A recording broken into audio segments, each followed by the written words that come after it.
قوم میں کسی مقصد کے لیے بنتی ہے.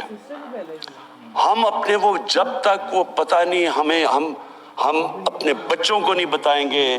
خود ہم جو آج لیڈرشپ ہے, میرا غلطی سے ہاتھ ادھر چلا گیا, ادھر کی لیڈرشپ میں کہہ رہا ہوں, جو ہماری لیڈرشپ ہے اس کو پتہ ہونا چاہیے کہ یہ بہت بڑا عظیم خواب تھا پاکستان کا.